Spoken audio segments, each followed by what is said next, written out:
Hello, I'm MacAttack001, or if you prefer, John Schmidt.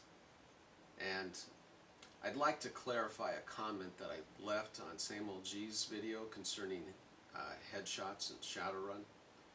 Now in that video, Sameoldji led me to believe, or I inferred from that video, that his players were running amok, killing his NPCs with wanton abandon. And in that instance, my reaction would be to bring out some character death. Now, it's not an arbitrary thing. I think that character death is a very potent storytelling tool and can be used to good effect to get across certain points to the players. Because in any game system, you have the mechanics, the actual rules for how the game is run, and then you have the social setting, or the setting rules, which is how things occur. And the two are a little bit different in so much that, like in Shadowrun, there isn't a hard and fast rule that, if you walk into Rinraku Arcology with a Panther assault cannon and you start gunning down, NPCs, that this, and this is going to happen. It's understood that if you do that, that the wrath of Rinraku will fall upon the offending character with extreme prejudice. And that's part of the setting rules. D&D has them too. The lawful good paladin that waltzes into Zintel Keep and thinks that he's going to bring a smackdown to the Black Network is probably going to get a rude awakening. At least he would in my game. I don't believe that character death is an arbitrary thing, that every 5 game sessions you say, okay, somebody's going to die now. No, that's not how I operate. And I would hope that other game masters don't do that either. So I think that clarifies my stance on character death. If the players are operating in a manner that is going to incur the wrath of the powers that be, if they're threatening the bottom line, which is always the most important thing to corporations and Mr. Johnsons and fixers and everyone else, it's that profit motive. If they're threatening that, then bad things are going to happen to them. Character longevity in Shadowrun is based off of the decisions that the players make. Good decisions lead to long life.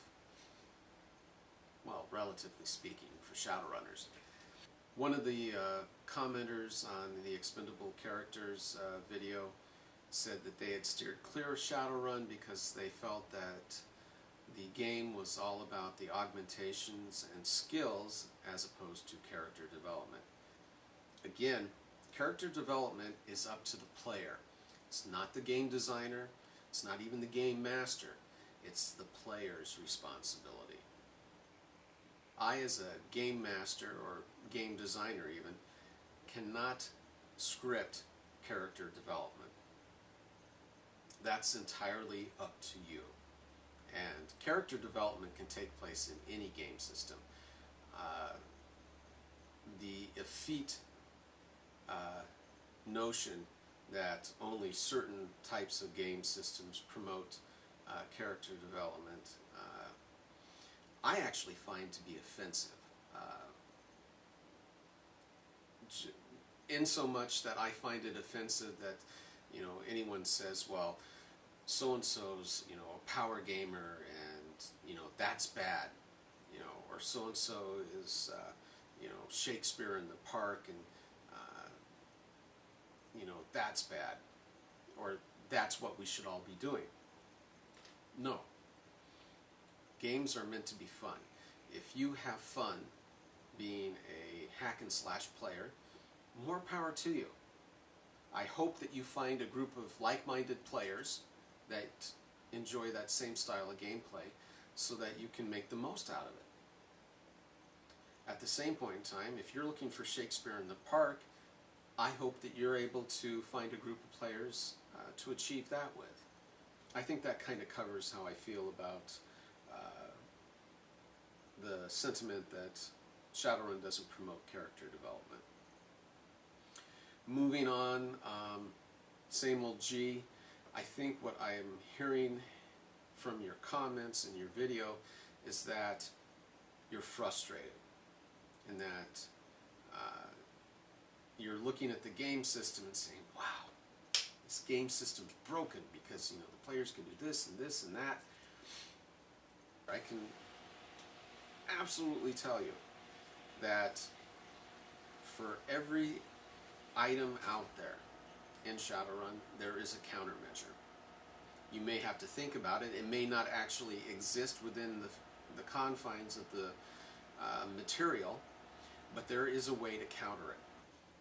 And that's part of the fun, at least for me, is figuring out how to stay one step ahead of the characters and to make it challenging and fun without having to pull out character death all the time. Shadowrun is a tough system to run because not only does it mirror our world to a large degree, but then you put this filter over it where you add the Matrix, you add magic, you add the political intrigue of these megacorps, which are sovereign nations unto themselves.